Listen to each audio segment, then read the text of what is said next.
I've always wanted my YouTube channel to be what I advertise it, a safe space for wrestling fans. So when wrestlers come on here, I want them to feel safe. I want them to feel like they can be themselves, grow where they are, expand their brand, and get to a point where when you come on this channel, it's an endorsement for who you are. I never, ever wanted my channel to be a tabloid channel, a channel for drama or any kind of stuff. And this is not what this video is. This is not me starting drama, creating drama. This is me being transparent and letting you know what happened. Because I had people who are members who are giving me money monthly, all year, 24/7 for this type of content. And they deserve to know what happened with this interview between me and Deonna Purrazzo. I'm not going to sugarcoat nothing. I'm going to tell you my side of things, where I messed up, where I'm at fault, and quite frankly, if I can be honest with you, I deserve most of the blame. This one right here. What I have to say might, in a way, paint Deonna in a bad light. I hope it doesn't. Matter of fact, I don't think it will. Because I know my audience will understand the situation and understand how this is hard, especially if you are an interviewer and you've been in the business yourself. This is not easy. It's not easy to get a hold of these wrestlers. Because there are a lot of wrestlers who have told me, and I'm not even kidding, I can show you the emails, I won't. But there are wrestlers that have told me, yeah, I would love to do an interview with you, but my schedule is, it's almost impossible. You would literally have to catch me at one of them media scrums or the, wherever they call it, where they go for media on those media days. And I can't do that right now because of financial situation and just where I am in life. I can't travel to these big media setups to interview these wrestlers. Eventually, I will. Eventually. But for the time being, I'm not in a position to do that. I don't have the resources to do it. That is the only place I will 100% be able to catch the wrestlers I want to interview. And I'm talking WWE and AEW. People like Thunder Rosa. Thunder Rosa has told me multiple times she wants to come back, but she can't because her schedule is so packed. She can't make time. There are days where, hey, I'll schedule it for, I don't know, August something. Let's just say this month. And then we get to the day of and she's like, Alyx, I have to reschedule because I just got locked in. And then I have to wait months to get it. Maria Kanellis is one where, Jesus, I think fans know about that one, I think, where we had a scheduled interview, then it had to get pushed back because she's doing 10,000 things. Eventually, we got it.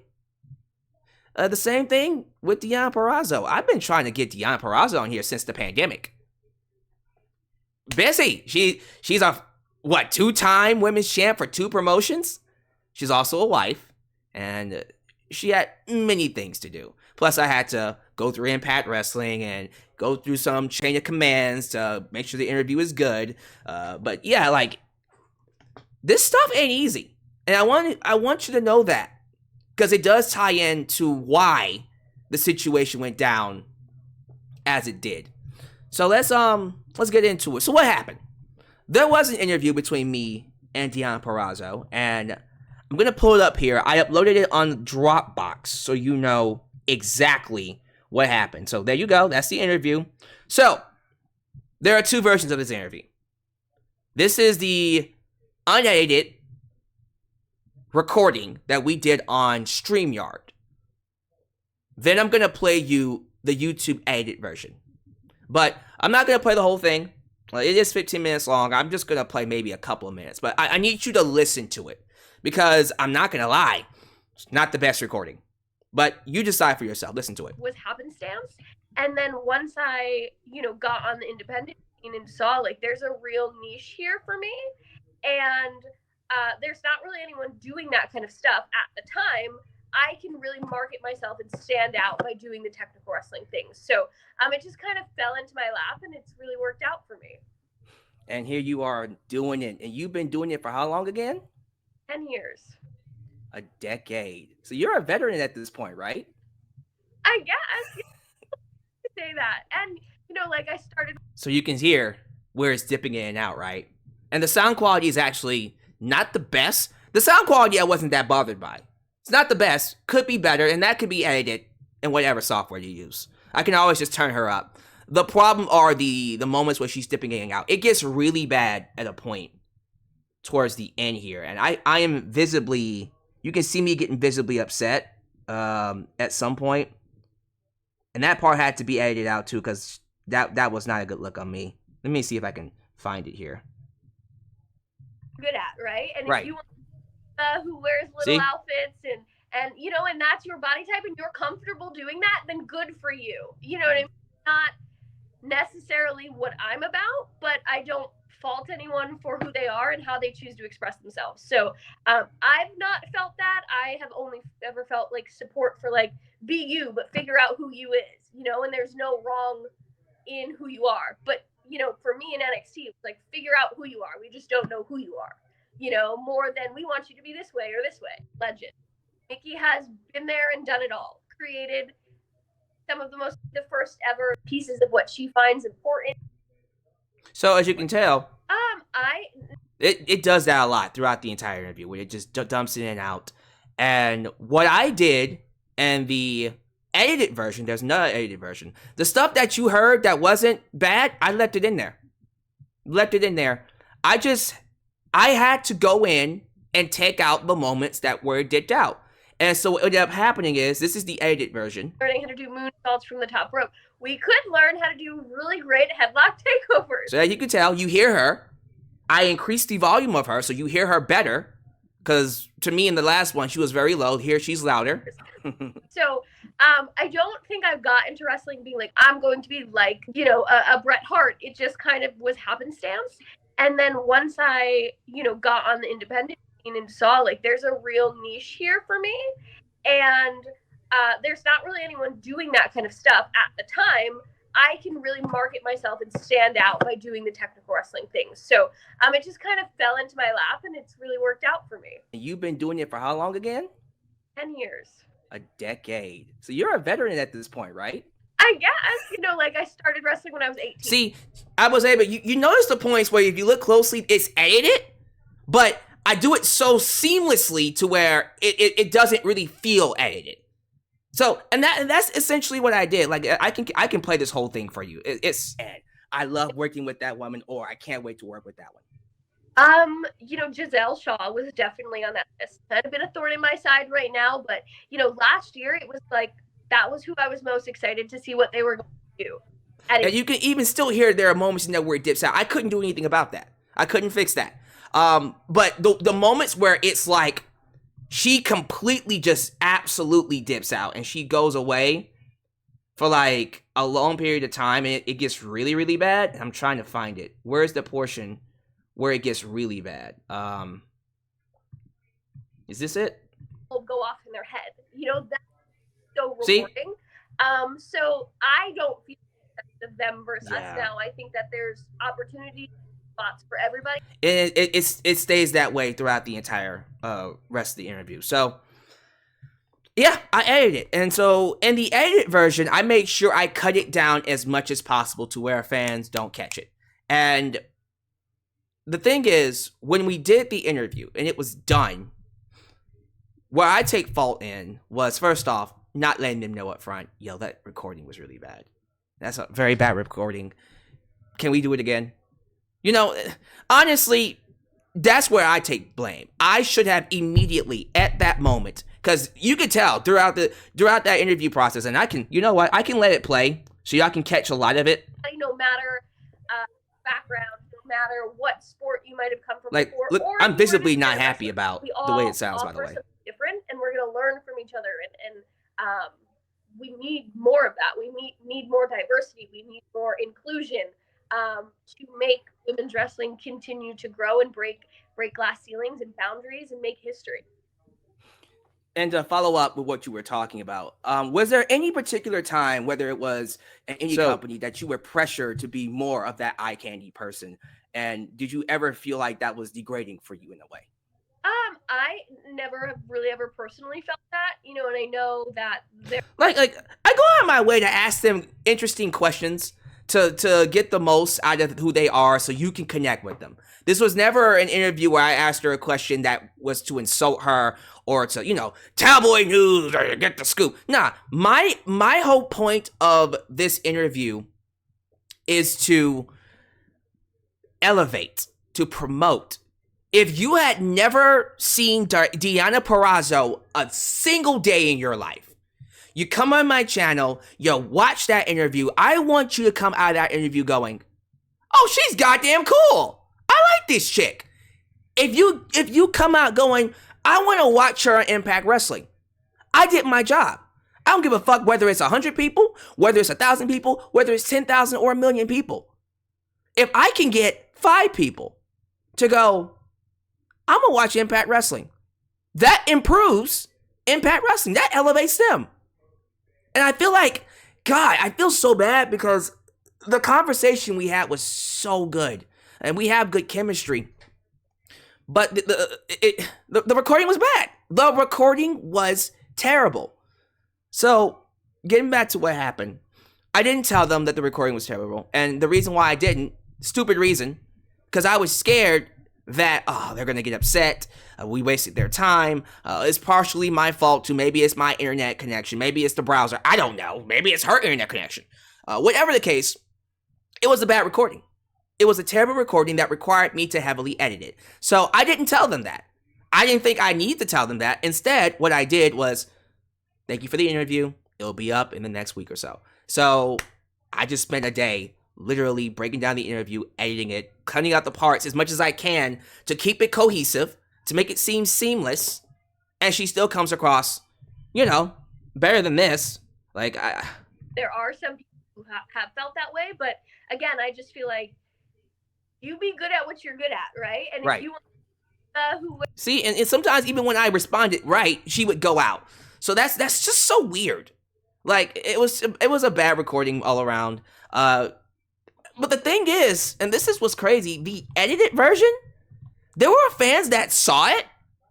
They didn't have a problem with it. Like, Impact, because she had gotten some opportunities, tag teams fell through, but we've not touched the surface on the athleticism that to be a wrestler. I definitely felt that, like, no, you're supposed to travel the world and go to Japan and wrestle all over and then go to WWE. But I've learned. I feel like we had such a good interview. It sounded so well. I didn't think much about it. I was like, let me just edit it and put it up. So what happened was, after I uploaded, Impact Wrestling contacts me. I'm not going to talk about who contacted me, when they contacted me. Just know I was contacted by a representative in Impact Wrestling. And essentially I was told, yeah, dude, that's not how we want the interview to be. They don't want it to be edited. They didn't want it to be chopped up. They didn't want it to be what it was. But the problem is, the original version was a bad recording. So I had no choice but to edit it. And even with the edited version, you still saw the points where it dipped in and out. But it was just a bad recording all around. And I told them, like, the reason why it's like that is because the first recording was bad. And so they said, all right, fair enough. We'll do another one. We'll just redo the interview. We'll redo it. We'll take this down and we'll try again. And I was like, I don't know, man. It was a long time. It was a long, long time before I even got a hold of Deonna. And she's even more busier now than she was then. But yeah, they said, we'll do it again. So I trusted them. I took down the interview. I took down the interview. I took it down by their request. They say, please take this down. We'll just get you another interview with Deonna. So I took it down. This is where the drama starts. This is where it gets kind of shaky. So in taking it down, there was either non-communication or miscommunication between Impact and Deonna, because Deonna Purrazzo blocks me on social media. And this is, I'm not making this up.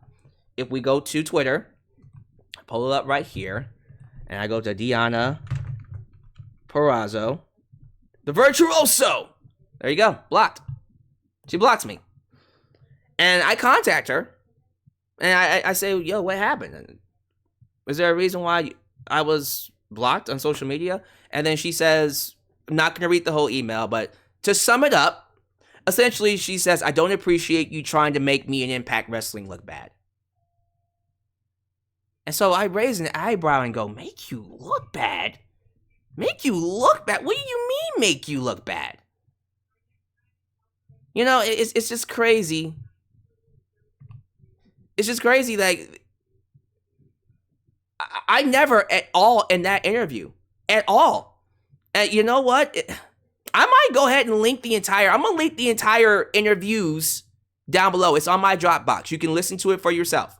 I'm going to link them. And y'all can listen to them for your own.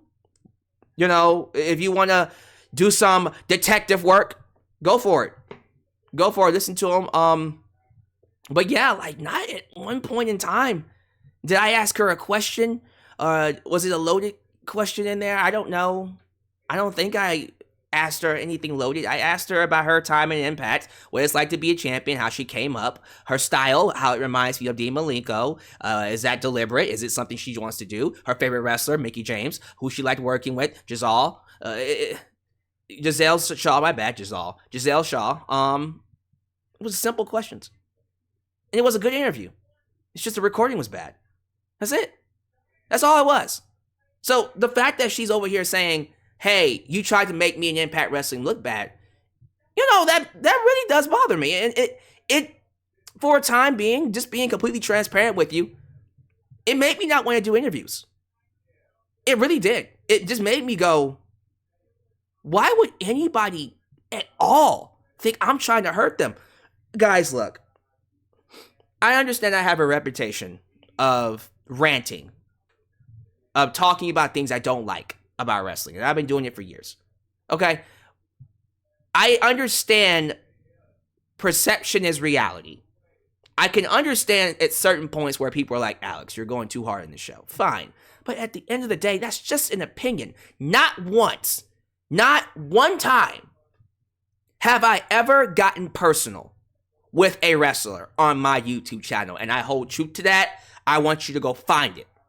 I might joke about not liking Logan Paul, but then in that same breath say he's a great wrestler. Still don't like him as a human being for the things that he's done, but I'm not gonna be like, I wish you would get hit by a car. And nah, like, I will show you respect where respect is due. These people put their bodies on the line 24/7. So the fact that that interview was received in a way where you're making Impact Wrestling and Deonna Purrazzo look bad, it made me question, am I good at this?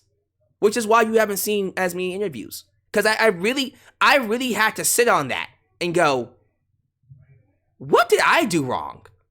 What was it, something that I did wrong? Could I have done something better? And maybe when you guys are listening to the clips, you can decide for yourself. I don't know, man. I really don't know. I really wish I was given more of an explanation from her side on what exactly at one point in the interview did you feel like I was trying to insult you? Right? It's almost like, and this is my opinion, I don't even think she listened to the interview. Because if she actually had listened to it, she wouldn't have thought that. So some miscommunication happened between her and Impact Wrestling. And now she thinks I'm trying to make her this big tabloid clickbait type of person. I'm not trying to get any kind of clicks out of this. I want to tell your story. I want to get you over. And it hurts from a both professional and a fan standpoint because I like Deonna. I've actually been a huge fan of hers before her run Impact. Since NXT. And I'm happy she's getting this run because she has deserved it. I loved her main event with Mercedes Martinez in the main event of Dynamite. That was a huge moment for her, for the Ring of Honor Women's Championship. Are you kidding me? But for some reason, she thinks I'm trying to make her look bad. So if you're wondering what happened to the interview, that's what happened. Now, I'm not telling you this, once again, to start drama. This is not to bury Deonna. And again, I understand that how I'm explaining it might put her in a bad light. I don't think it does. I think Deonna, in a way, again, I don't know what the miscommunication was between her and Impact Wrestling, but I think in a way she's just protecting herself. and protecting the business. I don't take fault with her. I don't like that she didn't come to me up front about this, like, hey, why was this taken down, Alyx? I'm not hard to reach out. I'm very easy to find. Yo, what happened to the interview, Alyx? What's the deal, Alyx? Like, we had a good interview. Why did you get taken down, right? Like, I wish she would have done that, and then I would have explained to her, and then everything would have been okay. I don't like that she immediately just said, nope, blocked. I will not associate with you ever again. Over something that was clearly a misunderstanding. A misunderstanding. Impact Wrestling did not like the edited version, and I had to edit it because the original version was just a bad recording. But things got lost in the sauce, and here we are. That's what happened. That's what happened to the interview with me and Deonna Purrazzo. I do not know how things are going to turn out. If things just stay this way, then be the breaks, man. Then be the breaks. You lose some, you win some, you lose some. It is what it is. I still don't harbor any resentment. I do not hate Deonna. Please do not go and harass her. Do not go and harass her. If anything else, please support her. Okay, she is someone that I think brings a ton of respect to wrestling. Not just female wrestling, but wrestling, period. And she should be watched on Impact. That's my endorsement of her. You deserve to know what happened. That's what happened. I got nothing to hide. Now, if Impact Wrestling ends up seeing this and they have an issue with me, you know my number. You know my email. Come find me. Come find me. I'm easy to reach out to. Not a bad person. I'm easy. I say not a bad person in a sense where I'm easy to talk to. I'm very inviting. I do my best to understand all perspectives because there's my side, her side, and the truth. Their side, my side, and the truth. And everything you look at. I'm not hard to speak to. I'm not hard to reach out to. But this needs to be done. Because my integrity is on the line. My integrity comes first. I loved interviewing Victoria. I loved interviewing all the wrestlers you've seen, all the female wrestlers. I gotta get some men on here. We'll get a man on here eventually. Matter of fact, we might get one very soon. Regardless, I absolutely love interviewing people, and I want to get back to it. And I don't want to feel scared to do these interviews anymore. I love talking to wrestlers. And this is a learning experience for me. Again, I take fault in not addressing a problem when it first happened. I should have said something during the interview. I didn't. Next time it happens, I'll be sure to catch that. Okay? I could have addressed it more clear with her up front, perhaps. I don't know. There are multiple things I could have done. You know. There's fault on both sides. But I'm acknowledging mine. I could have done something to get us out of that. And I didn't. But it's a learning experience. I don't hate her. You shouldn't hate her. Well, that's what happened to the interview. I am doing this because I need to get over this hump of mine. I need to just get back to doing what I love, which is interviewing wrestlers.